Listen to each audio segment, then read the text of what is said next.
l'argent un bon serviteur, mais un mauvais maître. Je crois que c'est important de souligner cette réalité. Pourquoi? Parce que quelque part, à cause de tout ce que nous entendons, de tout ce qui pénètre nos pensées, de tous les messages, les slogans qui finissent par nous gagner, eh bien, on est désaxé quelque part. On est désaxé. Et on a besoin de resituer les choses dans notre vie. Et le meilleur moyen pour nous de trouver un équilibre, je le pense, et ce soir je le dis, c'est que la parole de Dieu vienne dans nos vies rétablir toutes choses. Et là, on trouve un équilibre. Pourquoi? Parce que la Bible n'est pas un livre qui caresse dans le sens du poil. La Bible nous reprend. La Bible pointe du doigt des choses qui vont nous peut-être produire une certaine forme de culpabilité, qui vont révéler que ça ne va pas dans notre vie. Il faut l'accepter. Il n'y a pas longtemps de cela, je suis allé au garage, j'ai amené ma voiture pour la vidange, et puis j'ai demandé au mécanicien, celui qui a enregistré, de vérifier quelque chose au niveau de ma voiture, le parallélisme. Mais à un moment donné, il est venu avec son petit appareil. Bon, je savais que j'étais au bord. Il m'a dit, monsieur, vraiment, il faut changer les pneus de votre voiture parce que vous êtes verbalisable. Ça ne m'a pas fait plaisir quelque part parce que ça double, ça triple même la facture qui était au départ une facture de vidange. Ce sont des choses qu'on n'aime pas. Mais quelque part, il en va de notre sécurité aussi. Et puis qu'on le veuille ou pas, que ça nous plaise ou que ça ne nous plaise pas, on n'a pas le choix. Il faut intervenir, il faut opérer, il faut agir. Et puis, il va falloir trouver un moyen pour répondre au financement de ces pneus en caoutchouc qui vont me coûter cher. Mais c'est comme ça. Et dans la vie, c'est pareil. Dieu pointe du doigt des choses, ça ne nous plaît pas, ça nous dérange. Mais la Bible nous invite à aimer la vérité. J'ai trouvé une petite photo, j'aimerais vous la montrer. C'est un dessin. Regardez, vous avez deux entrées. Une qui est pour une vérité qui dérange et une autre entrée, un mensonge qui rassure. Et vous avez vu que tout le monde prend un mensonge qui rassure. Et ce soir, j'aimerais quelque part que vous fassiez partie de ces personnes qui vont sortir de ce rang et qui vont aller vers une vérité qui dérange. Et voyez-vous, mes amis, peut-être qu'on n'est pas très populaire, peut-être que Dieu n'est pas populaire, peut-être que la Bible n'est pas populaire, mais la Bible, c'est la vérité. Et la vérité, ça dérange. Et il faut l'accepter. Ce n'est pas parce que tout le monde va vers le mensonge que tout le monde a raison. Il ne faut pas marcher sur le chemin que tout le monde prend en se disant de toute façon tout le monde prend cette direction. Mais ce n'est pas parce que tout le monde est en train de se perdre qu'il faut se perdre. Alors faites le bon choix ce soir. Voulez-vous entendre la vérité? Voulez-vous la pratiquer? C'est la question que je voudrais laisser sur votre cœur. Et puis peut-être vous allez entendre des choses qui vont vous déranger quelque part, mais ce sont des paroles qui vont changer votre vie. Si aujourd'hui vous êtes malheureux, si aujourd'hui vous n'êtes pas satisfait, si aujourd'hui vous sentez que votre vie, ça ressemble à pas grand-chose, que vous vous posez bien des questions et que au fond de vous, vous n'êtes pas rassuré, alors peut-être qu'il faut accepter une vérité qui va venir vous déranger. Parce que Dieu, ce qu'il veut, c'est nous entraîner de la mort à la vie, des ténèbres à la lumière. Et ça, c'est un changement radical. Et Dieu seul peut le faire. Aucune philosophie, aucune morale humaine pourra changer votre vie. Seul Dieu qui va venir dans votre cœur par la présence du Saint-Esprit, vous révéler l'œuvre de Jésus, eh bien, va changer votre vie. Alors ce soir, on va aller un petit peu plus dans le sujet. L'argent, un bon serviteur, mais un mauvais maître. C'est une expression qui remonte au XVIIIe siècle, visiblement d'après un proverbe latin qui aurait pu se traduire par l'argent est serviteur ou maître. Et puis ça a donné naissance l'argent un bon serviteur, mais un mauvais maître. Je voudrais, dans un premier temps, souligner un premier point qui va mettre en évidence que l'argent est un mal qui fait souffrir notre monde. Lisons ensemble la parole de Dieu. Dans l'Épître à Timothée, vous allez lire ici, il s'agit bien sûr de la parole de Dieu. Et puis, moi je vais vous lire, vous pouvez suivre. Si vous avez une Bible, vous pouvez l'ouvrir, il n'y a pas de souci. Dans l'Épître à Timothée, il est écrit, c'est en effet une grande source de gain que la piété avec son contentement. Car nous n'avons rien à apporter dans le monde, et il est évident que nous n'en pouvons rien emporter. Si donc nous avons la nourriture et le vêtement, cela nous suffira. Mais ceux qui veulent s'enrichir tombent, alors il n'est pas dit de ceux qui sont riches, non, de ceux qui veulent s'enrichir. Bien que ceux qui sont riches peuvent aussi connaître des dangers. Mais ici il est dit, mais ceux qui veulent s'enrichir tombent dans la tentation et dans le piège, et dans beaucoup de désirs insensés, pernicieux, qui plongent les hommes dans la ruine et la perdition. Car l'amour de l'argent est une racine de tous les maux. Et quelques-uns, en étant possédés, se sont égarés loin de la foi et se sont jetés eux-mêmes dans bien des tourments. Pour toi, homme de Dieu, fuis ces choses et recherche la justice, la piété, la foi, la charité, la douceur, la patience, combat le bon combat de la foi, saisis la vie éternelle à laquelle tu as été appelé et pour laquelle tu as fait une belle confession en présence d'un grand nombre de témoins. Voilà comme si les phares nous éclairaient cette réalité, l'amour de l'argent. L'amour de l'argent est la racine de tous les maux. Et il est dit que les hommes qui en sont possédés se sont égarés et puis ils se sont jetés dans bien des tourments. Je crois qu'on tient là une clé de la misère de notre monde. La misère de notre monde. Cette soif de cupidité, d'enrichissement, d'une manière démesurée, non pas, attention, non pas le fait de gagner sa vie et puis de travailler honnêtement, non, je ne parle pas de cela. Non pas que parce que vous avez un bon salaire, vous êtes quelqu'un de mauvais, non, c'est absolument pas cela que je veux dire. Vous avez, et peut-être je vais rassurer certains, je ne sais pas s'il y a quelqu'un dans ce cas-là ce soir, mais on peut être avec de faibles revenus et être très cupide, et avoir beaucoup d'argent et être généreux. Voyez-vous, donc, mais là, il est parlé de l'amour de l'argent, de celui qui est agrippé à ses billets de banque, celui qui va donner plus d'importance aux richesses de la terre qu'à des valeurs primordiales, à l'équilibre de notre propre vie comme de notre entourage et de celle de l'humanité aussi. Notre monde est un monde de souffrance. Et puis, l'argent était une des raisons. L'argent, c'est le moteur de ce monde. Même certains veulent s'attaquer à l'argent. On a entendu dans les dernières campagnes électorales, que certains voulaient s'attaquer à l'argent, à la finance, à ceux qui ont le pouvoir de la finance. C'est qui a le pouvoir de la finance? Ce n'est pas trop les banques, les actionnaires. On sait que ça a tellement bouleversé des choses. Sous le couvert de profit, on ne va pas avoir peur de licencier des dizaines et des dizaines de pères et de mères de famille qui ne pourront plus subvenir à leurs besoins. Sous le couvert de l'argent, il y a beaucoup d'égoïsme, il y a du mensonge, il y a du vol.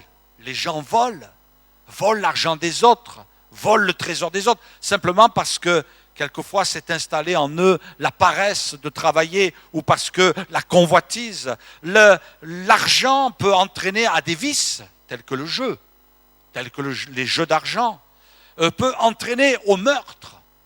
Il y a des gens qui ont été mis à mort pour de l'argent. Il y a des gens qui ont été violentés pour de l'argent. L'argent, c'est la source aussi de trafic. Trafic de drogue, par exemple, comme d'autres trafics. L'argent.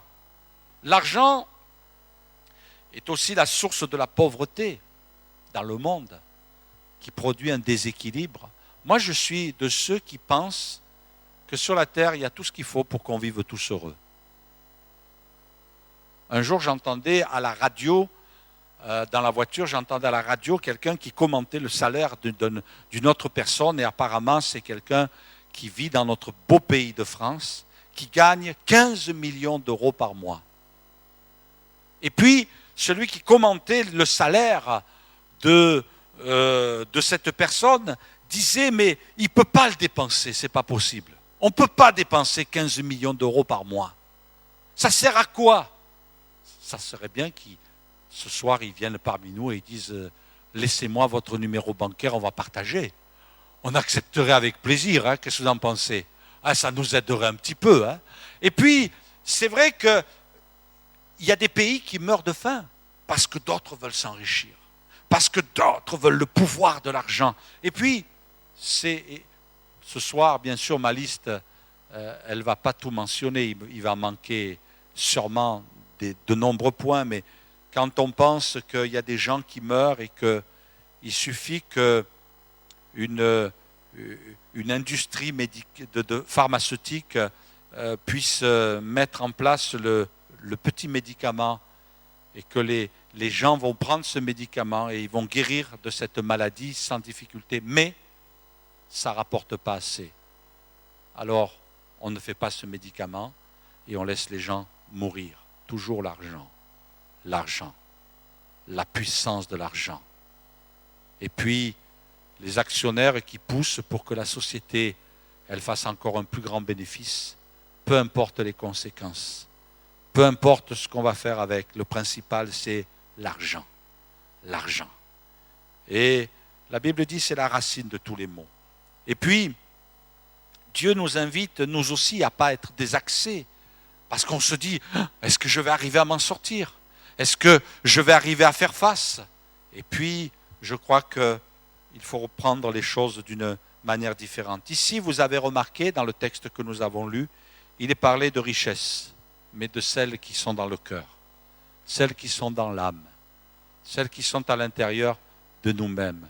Il est dit, on peut peut-être revenir au verset 11, « Pour toi, homme de Dieu, fuis ces choses et recherche la justice, la piété, la foi, la charité, la patience, la douceur, et puis on peut en rajouter. » La Bible parle de l'argent, de la puissance de l'argent, comme de quelqu'un qui domine notre vie. Dans l'évangile de Luc, il est écrit « Nul ne peut servir deux maîtres, car ou il haïra l'un et il aimera l'autre, ou il s'attachera à l'un et méprisera l'autre. Vous ne pouvez servir Dieu et Mammon. » Mammon, c'est le dieu de l'argent. Et puis c'est le seul Dieu le Dieu qui produit de l'idolâtrie, vous m'avez compris, mais qui a le nom d'un démon, d'une puissance, d'un maître. Moi je crois que dans le monde des ténèbres, vous savez, les gens quelquefois ont du mal à y croire, mais c'est une réalité. Dans le monde des ténèbres, il y a toute une asmala, si je peux me permettre, de puissance des ténèbres qui s'occupe de perturber l'humanité par la puissance de l'argent, par la puissance de la richesse. Et sûrement que c'est une force, c'est une puissance. La Bible parle du péché comme étant une loi, mais là c'est personnifié. Personne ne peut servir deux maîtres. Si tu vis pour l'argent, si tu sers le maître de l'argent, alors ça va produire une contrariété chez toi, parce que tu n'as pas été créé pour ça. Tu ne dois pas vivre pour ça. Que tu travailles, que tu répondes à tes besoins, eh bien, c'est chose importante. Et puis l'argent doit toujours rester ton serviteur, mais jamais devenir ton maître. L'argent, c'est toi qui le tiens, c'est pas lui qui te tient. C'est toi qui domines, c'est toi qui gères ton budget. Mais ce n'est pas l'argent qui gère ta vie. Vous savez, quelquefois, je ne sais pas comment vous êtes, mais moi je sens au fond de moi que je suis obligé par moments de me discipliner. Moi, il y a des choses que j'aime acheter, je ne vais pas vous le dire, mais il y a des choses que j'aime acheter. Attention, ce n'est pas des voitures, ce n'est pas des avions. Non, c'est des choses tout à fait ordinaires de la vie. Mais quelquefois, je me pose cette question, me dire, mais tu n'en as pas besoin. Et puis je dis, ben, c'est vrai, j'en ai pas besoin. Et je ne l'achète pas. Et je l'achèterai quand j'en aurai besoin. J'achèterai quand je considérerai que c'est nécessaire, que c'est utile. Et c'est vrai que quelquefois, comme disait quelqu'un, il y a une fièvre, la fièvre acheteuse, qui peut nous dominer, qui peut nous pousser là à faire des choses. Les gens qui sortent de chez eux, qui vont faire les boutiques, parce qu'il est nécessaire pour eux d'acheter. Comme si ça produisait une montée d'adrénaline en eux, en se disant, ça y est, j'ai acheté, ça y est, je possède. Et vous savez qu'il y a des gens qui sont dans ce cas-là, et qui, une fois qu'ils ont acheté, ils regrettent d'avoir acheté. Ils se disent, mais je regrette. Mais juste le moment, un mauvais maître. Un maître qui va vous faire souffrir parce que vous n'en aurez jamais assez. L'argent vous pousse toujours à vouloir plus. Vouloir plus. La Bible parle du contentement. Et puis vous avez entendu parler de cette émission « Gagner des millions ». Ça fait rêver, hein? Gagner des millions. L'argent, facile. On est dans un siècle où, c'est le point numéro 2, on est dans un siècle où les gens veulent gagner facilement de l'argent. C'est tellement bien de gagner facilement. Hein? C'est tellement bien. Un jour, je reçois un coup de fil, et puis quelqu'un qui m'appelle et qui me dit « Monsieur, c'est... je crois que c'était comme ça, je ne me rappelle pas. Est-ce que vous écoutez la radio ?» Alors je croyais, vous savez, les coups de fil avec les publicités, vous en avez un peu assez. Hein. Et puis là, non, ce n'était pas ça. Je dis non, je suis désolé, je n'écoute pas l'émission. Parce que voilà, c'est l'émission Le Million, je crois que c'était ça, que ça s'appelait comme ça. Eh bien, si vous répondez à cette question, vous avez gagné 1 million. Ben, vous savez, pendant un temps, je n'étais pas bien. Hein. Et après, j'ai raccroché, je dis non, écoutez, je suis désolé, je n'écoute pas cette émission, bonne journée, au revoir. Terrible, hein? D'une réponse, j'aurais pu gagner, je ne sais pas, peut-être on m'a pris pour un idiot. Hein? Peut-être quelqu'un m'a fait une blague, ce n'est pas vous, moi, hein? Pas quelqu'un d'ici, là. Hein? Peut-être qu'on m'a fait une blague, je ne sais pas, peut-être c'était vrai. Mais toujours est-il que c'était comme ça. L'argent facile, ouais, moi ça m'aurait bien arrangé quelque part 1 million d'euros. Qu'est-ce que vous en pensez? Oh là là, ça y est, certains, je vous vois là. Je vous vois, je dis, changer la voiture, on va changer le voisin aussi, on va le changer le voisin. On va acheter sa maison et puis comme ça, j'ai plus de voisins. Hein? Oui, mais c'est pas ce que Dieu veut, l'argent facile. Jésus va dire à ses disciples, si quelqu'un, Matthieu chapitre 16, verset 24, si quelqu'un veut venir après moi, qu'il renonce à lui-même, qu'il se charge de sa croix et qu'il me suive, car celui qui voudra sauver sa vie la perdra, mais celui qui la perdra à cause de moi la trouvera. Pas la retrouvera, mais la trouvera. Et puis, que servirait-il à un homme de gagner le monde entier s'il perdait son âme?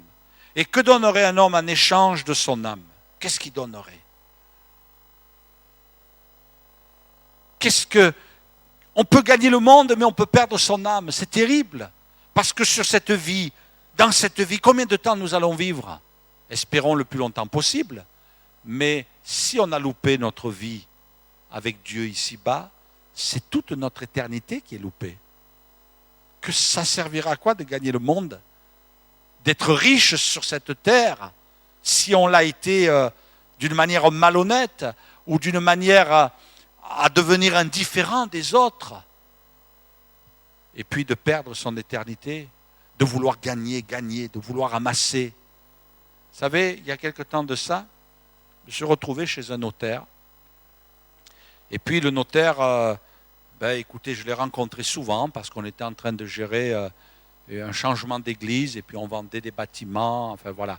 Et puis ce notaire, il savait que j'étais pasteur, il traitait notre situation par rapport à l'église et puis un jour, vous savez, quand vous êtes poli, vous vous levez et puis vous arrivez devant la porte et puis vous attendez qu'on vous ouvre la porte. Ce n'est pas que vous demandez des courbettes, mais c'est les us et coutumes, c'est comme ça que ça se passe. Et puis là, il avait la main sur la poignée, et puis il n'ouvrait pas la porte. Et puis il me parlait comme ça. Alors je sentais qu'il avait envie de parler, il me disait, monsieur le pasteur, il m'a dit, vous ne pouvez pas savoir ce que je vois dans ce bureau. Vous ne pouvez pas savoir ce que j'entends dans ce bureau. Des familles qui se déchirent parce qu'il y a un héritage. Des couples qui se séparent parce qu'il faut séparer la maison en deux. C'est terrible. pasteur, vous ne pouvez pas vous imaginer ce que j'entends et ce que je vois. Et je lui ai dit, oui, je vous comprends, l'argent.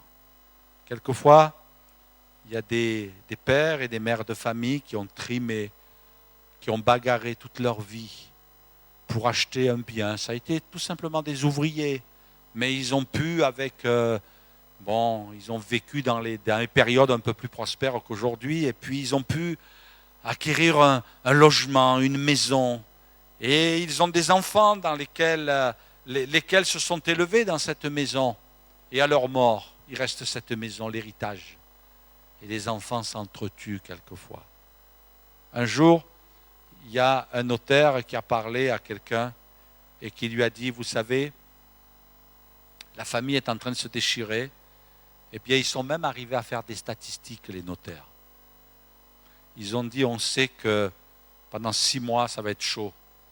Alors on sait qu'il y a une période de 6 mois, les familles se déchirent, ils s'insultent, et puis au bout de 6 mois, ils essaient de trouver un compromis. Pourquoi? Parce qu'il faut trouver une solution. Parce que sinon, on n'aura pas la maison. Parce que s'il y en a un, maintenant c'est fini, la loi a changé, enfin je pense, mais s'il y en a un qui n'est pas d'accord et qu'il y en a 5 autres qui sont d'accord, eh bien c'est, tant que le 6e n'est pas d'accord, la maison ne se vendra pas, il n'y aura pas d'héritage, il n'y aura rien du tout. Maintenant la loi a changé. Mais des familles qui se déchirent, pourquoi l'argent? Ils se sont aimés, ils se sont élevés ensemble. Comme disait souvent ma mère, mais ils sortent tous de là, du même endroit.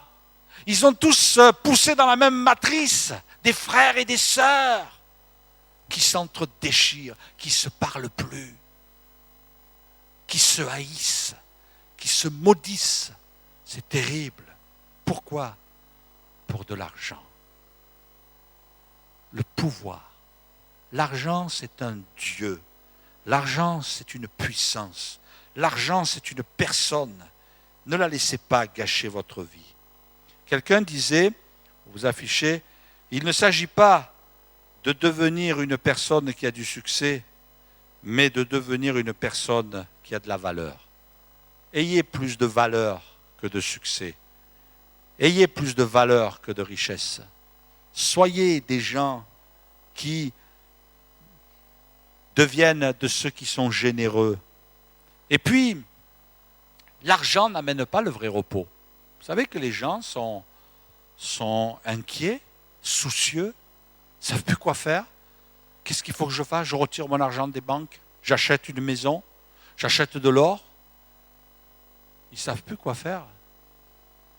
Parce qu'ils se disent peut-être qu'il va y avoir un krach boursier, il va y avoir un krach monétaire, et puis mon argent ne va plus rien valoir. Il y a eu des périodes de crise, eh bien, je me rappelle, pardonnez-moi, je ne me rappelle plus la date, je pense que c'était après la Première Guerre mondiale, qu'il y avait tellement une crise monétaire que les gens allaient acheter une baguette de pain avec une brouette de billets. C'est terrible. L'argent n'avait plus de valeur. L'argent n'avait plus de valeur. Et c'est vrai que quelquefois, on place toute notre confiance, on place toute notre espérance. Si Dieu nous permet, si Dieu nous donne d'acquérir certains biens, mais ne nous attachons pas, ne devenons pas esclaves, c'est ce que Dieu veut nous enseigner, mais devenons maîtres de la situation et non pas les choses de cette terre, être maîtres de notre vie. Lisons ensemble ce passage aussi, cette belle histoire de la parole de Dieu, évangile de Luc, chapitre 12, verset 13. Quelqu'un dit à Jésus au milieu de la foule, « Maître, dis à mon frère de partager avec moi notre héritage. » Jésus lui dit au homme, « Qui m'a établi pour être votre juge ou pour faire vos partages ?» Puis il leur dit, « Gardez-vous avec soin de toute avarice, car la vie d'un homme ne dépend pas de ses biens, fut-il dans l'abondance. » Et il leur dit cette parabole. Les terres d'un homme riche avaient beaucoup rapporté. Et il raisonnait en lui-même, disant, « Que ferai-je? Car je n'ai pas assez de place pour serrer ma récolte. Voici, dit-il, ce que je ferai. J'abattrai mes greniers et j'en bâtirai de plus grands. J'y amasserai toute ma récolte et tous mes biens. Et je dirai à mon âme, tu as beaucoup de biens en réserve pour plusieurs années. Repose-toi. » Voyez la réaction. Tu as beaucoup de biens, tu as beaucoup de richesses. Il ne dit pas, ben, je vais aider les pauvres. Je vais essayer de partager un petit peu. Ou je vais essayer d'en donner un petit peu à mes enfants pour qu'ils puissent être mieux. Non, cet homme dira, repose-toi, mange, bois et réjouis-toi, toi. C'est ce que ça produit l'argent, de l'égoïsme. Mange, bois, réjouis-toi. Le principal, c'est que tu t'occupes de toi. Mais ce n'est pas fait pour ça, seulement. Mais Dieu lui dit insensé, c'est-à-dire tu es fou. Littéralement, c'est que tu es complètement fou, mon gars. Cette nuit même, ton âme te sera redemandée. Et ce que tu as préparé, pour qui cela sera-t-il? Il en est ainsi de celui qui amasse des trésors pour lui-même et qui n'est pas riche pour Dieu. Moi, je crois qu'il est important de mettre l'accent sur être riche pour Dieu, être riche pour les autres. Quelquefois, les gens ne se rendent pas compte, mais ils glissent sur un terrain mouvant qui est le résultat de cet argent qui les domine et qui les avilit. Il faut de l'argent pour vivre et non vivre pour l'argent. J'ai été impressionné, vous savez, aujourd'hui, vous pouvez faire quelques petites recherches qui viennent étayer un petit peu le développement de ce sujet. Et voici ce que j'ai trouvé. Je trouve que c'est pas mal. On trouve toujours de l'argent pour faire la guerre. Jamais pour vivre en paix. J'ai trouvé que cette citation, elle était pas mal. On trouve toujours de l'argent pour faire la guerre. C'est terrible. On est impressionné de voir quelquefois que des pays pauvres arrivent à s'armer. Ils arrivent à trouver de l'argent pour acheter des armes. Résultat, qu'est-ce que ça produit? Des morts, des familles brisées, des vies détruites. C'est terrible. C'est vrai que nous, les gens de ma génération, il y a des gens plus âgés, il y a des gens plus jeunes ce soir, mais ceux qui ont connu la guerre, je ne pense pas qu'il y en ait beaucoup parmi nous, mais sûrement quelques-uns. Mais nous qui n'avons jamais connu la guerre, quelquefois on est là, on se pose des questions, on se dit quand même, et puis il faut garder un bon souvenir de mémoire, enfin garder à la mémoire de bons souvenirs de ceux qui ont donné leur vie pour défendre la liberté d'un pays, la liberté d'une nation, pour ne pas dire peut-être aussi de l'humanité. Eh bien, se dire ces gens sont morts. Et puis certains ont été très jeunes, sont morts sur les champs de bataille. Et puis on se dit, mais c'est terrible, ces vies détruites pour quelquefois la soif du pouvoir, la soif de la gloire, la soif de l'argent. C'est terrible ce que ça peut faire. Alors j'aimerais rapidement, avant de conclure, voir quelques petits points que la Bible vient mettre en place dans nos vies pour nous amener à un équilibre. Et quand je dis amener à un équilibre, ça ne veut pas dire que pour nous, ça va être quelque chose de facile, quelque chose d'évident, quelque chose qui ne va pas nécessiter une discipline dans notre vie, mais c'est nécessaire. Premièrement, je voudrais dire aussi, il ne faut pas vivre au-dessus de ses moyens. Voilà ce que la Bible dit. Et puis, je pense que ce n'est pas par hasard que ce texte occupe la place dans le livre des Proverbes, parce que le livre des Proverbes a été écrit par un roi qui s'appelait Salomon. Et Salomon a été le roi le plus riche, le roi qui avait le plus grand territoire d'Israël, mais aussi le roi qui avait les plus grandes richesses. Il a été plus riche que son père, qui l'a précédé, David. Et il a été plus riche que tous les autres rois qui l'ont succédé. Et voici ce qu'il dit. Je te demande deux choses. Moi, je vois ici vraiment un cri dans cet homme. Il a tout goûté. Il s'est offert tout ce qu'il pouvait s'offrir à son époque. Il s'est offert des maisons. Il s'est offert disons-le, il s'est offert des femmes. Ce roi, les choses étaient tolérées à cette époque-là, ce roi avait 1000 femmes. Ah là, il faut de l'argent, je peux vous assurer. Et puis, il avait des chevaux, il avait des richesses. Il y avait tellement d'or à cette époque-là qu'on se baissait même pas pour ramasser l'argent. Il y avait tellement d'or, les gens étaient tellement riches. Et puis, Il dira, je te demande deux choses, ne me les refuse pas avant que je meure. Il arrive à la fin de sa vie, avant que je meure. Il arrive à la fin de sa vie, et puis là, il dira, éloigne de moi la fausseté et la parole mensongère. Ne me donne ni pauvreté, ni richesse. Accorde-moi le pain qui m'est nécessaire, de peur que dans l'abondance, je ne te renie et ne dise qui est l'Éternel, et que dans la pauvreté, je ne dérobe et ne m'attaque au nom de mon Dieu. Juste ce qui est nécessaire. Voilà la prière qu'il fait. Juste ce qui est nécessaire. Ce qui est nécessaire pour que je puisse vivre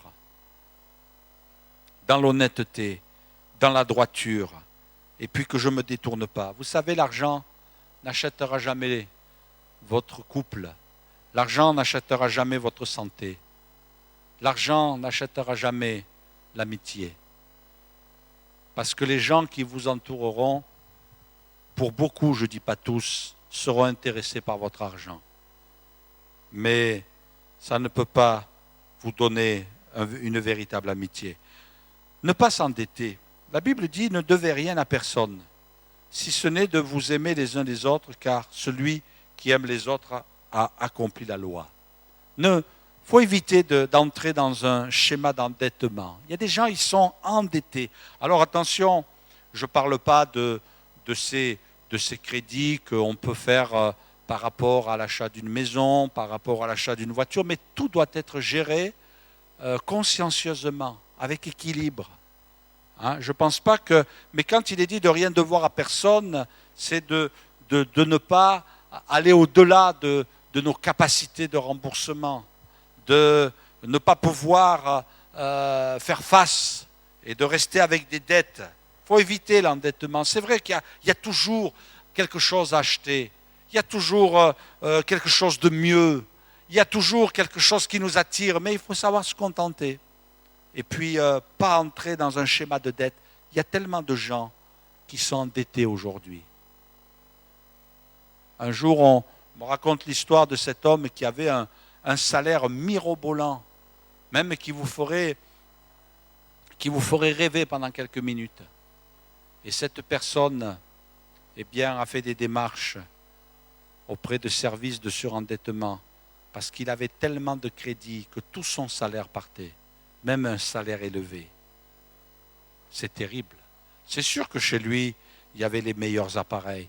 C'est sûr qu'il avait la plus belle voiture. C'est vrai, mais à force, il était tombé dans un engrenage. Toujours plus, toujours plus, toujours plus. Et même avec un bon salaire, et même on pourrait dire un très bon salaire, eh bien, il ne faisait plus face. Servez-vous de l'argent pour servir Dieu. La Bible dit que chacun donne comme il l'a résolu en son cœur, sans tristesse ni contrainte, car Dieu aime celui qui donne avec joie. Il y a du bonheur. La Bible dit qu'il y a plus de bonheur à donner qu'à recevoir. Et puis, vous attirez l'approbation de Dieu sur votre vie. Et même quelquefois, on peut dire, je n'ai pas grand-chose, mais je peux partager. Priez pour vos besoins. C'est vrai que quelquefois, on a des besoins, comme cet homme désespéré, qui est entré dans une banque et qui a braqué en disant, je n'en peux plus, je ne fais plus face à mes besoins. Moi, je crois que Dieu nous invite aussi à venir dans sa présence. Ne vous inquiétez de rien, mais en toute chose, faites connaître vos besoins à Dieu par des prières et des supplications avec des actions de grâce. Et la paix de Dieu qui surpasse toute intelligence gardera vos cœurs et vos pensées en Jésus-Christ. Oui, je crois que c'est bon de remettre les choses à leur place. Mais voyez-vous, la parole de Dieu met en évidence une réalité. C'est que il y a des richesses aussi qu'on a éteintes dans notre vie, qui ont plus de valeur que les richesses de cette terre. On court après du vent quelquefois. Quelque chose qu'on n'arrivera pas à saisir. Quelque chose que jamais on pourra tenir en disant, ça y est, cette fois-ci, j'ai plus besoin d'argent. L'argent. Quelqu'un me disait, l'argent, ça va et ça vient. Mais j'ai remarqué que surtout ça va. Mais ça ne vient pas beaucoup. Hein. Hein? Ouais. Mais quand ça va, quelquefois, nous, ça ne va pas. Parce que ça va tellement. Et puis, quelquefois, vous vous apercevez que quand vous recevez votre salaire en début de mois et que vous regardez toutes les sorties, il ne vous reste pas grand-chose à la fin du mois. Comme disait quelqu'un, il vous reste du mois à la fin de l'argent. Parce que c'est comme ça. Mais voyez-vous, Dieu nous invite à mettre notre attention sur des richesses. La Bible parle d'autres richesses. Regardez ce qui est écrit dans la parole de Dieu, car vous connaissez la grâce dans 2 Corinthiens chapitre 8, verset, voilà, c'est ça. Car vous connaissez la grâce de notre Seigneur Jésus-Christ, qui pour vous s'est fait pauvre, de riche qu'il était, afin que par sa pauvreté, vous soyez enrichis. Jésus était riche. Alors là, on va loin, là. On va dans le ciel, on va dans le monde spirituel. La Bible nous dit que Jésus est assis à la droite, là. Il est assis sur le trône de Dieu. Et puis dans le ciel, les anges de Dieu l'adorent. Et puis dans le ciel, il est servi. Eh bien, Jésus, de sa richesse, il a accepté de venir dans un corps semblable au nôtre. Et puis quand Marie était enceinte de Jésus, eh bien que Joseph cherchait un endroit pour qu'elle puisse se mettre au monde de l'enfant, la Bible dit que Joseph a voulu aller dans une hôtellerie. Eh bien, on lui a dit non, il n'y a plus de place. Et là, on lui a dit, tu vas aller dans la bergerie. Là, tu peux y aller. Rassemble un peu de paille, enfin je schématise, et puis attends que le bébé arrive. Et c'est vraisemblablement, j'imagine que c'est peut-être Joseph qui a accouché sa femme. Eh bien, là, personne autour, pas de soins, pas d'attention. Lui, le Fils de Dieu, celui qui était assis sur le trône, lui qui a quitté le ciel de gloire pour venir sur la terre des hommes, il n'y avait pas de place. Lui, le maître du monde, le roi des rois, le seigneur des seigneurs, pas de place sur la terre des hommes, pas de place dans une hôtellerie. Il est venu comme un simple homme, il s'est fait pauvre. Et puis, quand il est devenu plus grand et qu'à l'âge de 30 ans, il a commencé à exercer le ministère, et que là, il allait de ville en ville, de village en village, prêchant la bonne nouvelle, eh bien, la Bible dit qu'il n'avait pas d'oreille, il n'avait pas d'endroit, il n'avait pas d'oreiller, il n'avait pas d'endroit pour reposer sa tête, pas de maison. Et la seule richesse qu'il avait, c'était une tunique qu'on s'est partagée quand il était sur la croix, que les soldats ont tiré au sort pour savoir qui allait la voir.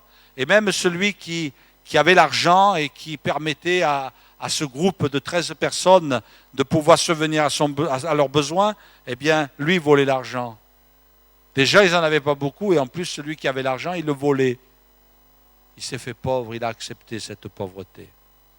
Mais il nous a révélé une vie de richesse. Il nous a révélé une richesse. Il est mort sur la croix, et d'après les historiens, eh bien, il est mort complètement dénudé, on lui a tout enlevé, on s'est partagé, on a pris ses vêtements, les soldats romains ont joué au sort, essayant de gagner en quelques biens là, prendre de Jésus le maximum qu'il pouvait prendre. La Bible dit, il s'est fait pauvre, de riche qu'il était. Mais il est venu nous donner une richesse, il est venu nous donner des trésors que l'argent ne pourra jamais acheter. Il est venu nous donner une qualité de vie, mais il est venu nous donner le salut en Jésus. Il est venu nous donner la vie éternelle.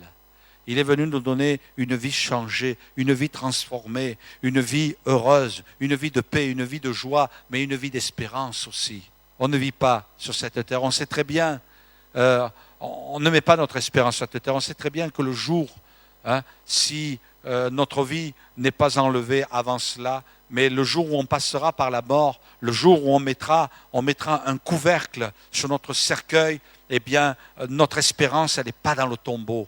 On sait que notre espérance, elle est là-haut. Ça, c'est une richesse. Un homme ne peut pas, le plus riche de la terre, ne peut pas acheter une place dans le ciel. Il ne peut pas acheter une place dans l'éternité. Mais c'est Jésus qui s'est fait pauvre. Il est venu mourir sur la croix. Il a donné sa vie sur la croix pour qu'une place nous soit réservée dans le ciel. Et il nous dit, c'est ça qui est important. La Bible dit que quand Jésus était sur la terre et qu'il a choisi ses disciples, la Bible dit, on va le lire ensemble, eh bien, il est allé vers Jacques et Jean, Pierre et André, qui étaient des pêcheurs de métier, et puis il les appelait. Et la Bible dit, et j'ai beaucoup aimé ce texte, ils laissèrent tout et le suivirent. Ils ont laissé leur entreprise de pêche, ils ont laissé la source de leur richesse, ils ont laissé une carrière professionnelle. À cette époque-là, c'était quand même pas mal, c'était quand même quelque chose qui payait bien. Eh bien, ils ont laissé leur entreprise de pêche. Ils avaient des ouvriers, ils avaient des gens à leur service. C'était l'entreprise, pour certains de leurs pères, qui leur était confiée. Ils avaient là une sécurité. Et il nous est dit, ils laissèrent tout et le suivirent. Mes amis, ils ne sont pas fous, ces gens-là. C'est qu'ils ont compris qu'en suivant Jésus, il y avait un trésor fabuleux, un trésor merveilleux, celui qui ne se compte pas avec des chiffres, celui qui ne se mesure pas par le poids de l'or, mais cette richesse intérieure, cette plénitude intérieure, cette vie pour laquelle elle est appelée à vivre, à être vécue, eh bien c'est Jésus qui la donne. Et ils se sont mis à suivre Jésus. Et puis, ils n'ont jamais regretté parce qu'ils ont découvert que tout ce que pouvait leur procurer cette entreprise de pêche, tout ce que pouvait leur procurer cette entreprise dans les projets, eh bien rien ne pouvait produire autant de passion que de suivre Jésus. Ils avaient laissé cette entreprise de pêche pour entrer dans une vie de passion, dans une destinée de plénitude, dans une vie comblée. Et le jour, eh bien, où ils allaient fermer les yeux à cette terre, ils allaient dire au fond d'eux-mêmes, c'est vrai peut-être, je n'ai pas vécu dans l'opulence, je n'ai pas vécu dans les grandes richesses, je n'ai pas vécu dans de grands plaisirs, mais je meurs avec un cœur satisfait, avec une vie comblée. Et c'est ce que Dieu veut pour nous ce soir. Ce soir, je voudrais que vous compreniez que Dieu ne nous invite pas à laisser notre travail, à ne plus travailler, à vivre n'importe comment. Non, ce n'est pas cela. Mais que notre passion, notre vision se détourne des choses inutiles et que notre regard se porte vers des choses utiles et qu'on commence à développer dans notre vie des qualités, des valeurs qui sont bien plus importantes que les valeurs matérielles. Des gens qui sont en train de courir, des gens qui cherchent à se combler, à se rendre heureux, mais qui n'y arrivent jamais.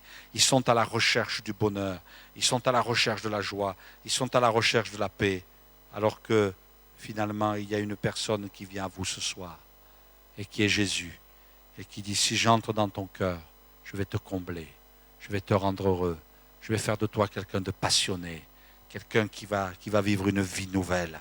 Alors, fais ce choix, reçois-moi ce soir, accepte-moi dans ta vie, parce que je suis un trésor, je suis une richesse, et je veux m'installer dans ton cœur, te dit Jésus.